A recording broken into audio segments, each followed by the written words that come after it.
По повод 1155 годишнината од доаѓањето на солунските браќа на територија на Велика Моравија и 25 годишнината од осамостојувањето на Република Словачка, беше отворена изложбата на словачкиот автор Павол Демеш со наслов "Потрагите на светите Кирил и Методи". На отворањето на изложбата присуствуваше и председателот на Република Македонија Ѓорѓе Иванов, кој говореше за вредноста на сопствениот јазик. Иванов истакна дека правото на сопствен јазик, на образование, на самоидентификација и денес се основни универзални и европски човечки вредности.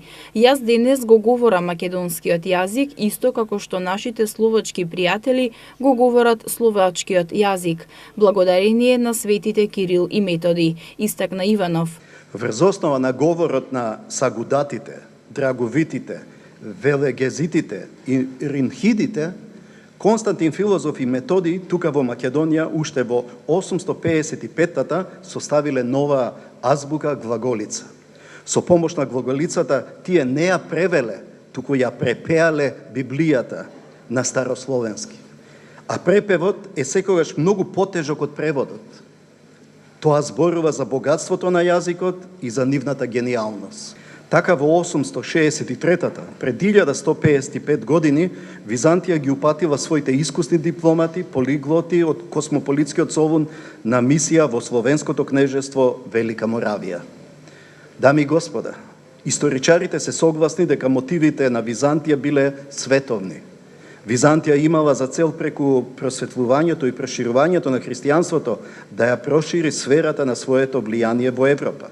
Изложбата представува фотографска биографија на солунските браќа, заштитниците на Европа, на која авторот работел 3 години. Станува збор за избор фотографии кои што треба да покаже кои биле Кирил и Методи и воедно зошто се толку важни за словенските народи.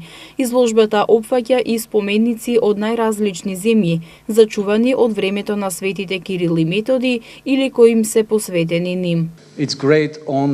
Навистина ми е голема чест и задоволство што ова изложба, откако посети неколку земји, дојде на местото кое што е од најголема важност за мисијата на Кирил и Методи.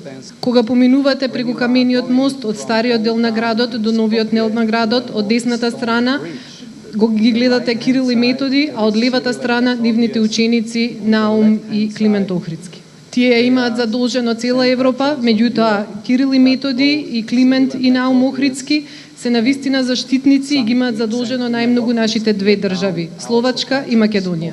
Инаку Павол Демеш е експерт за надворешна политика и граѓанско општество. Живее во Братислава. Активно фотографира, а неговите фотографии повеќе пати беа изложени и презентирани во Словачка, како и во странство.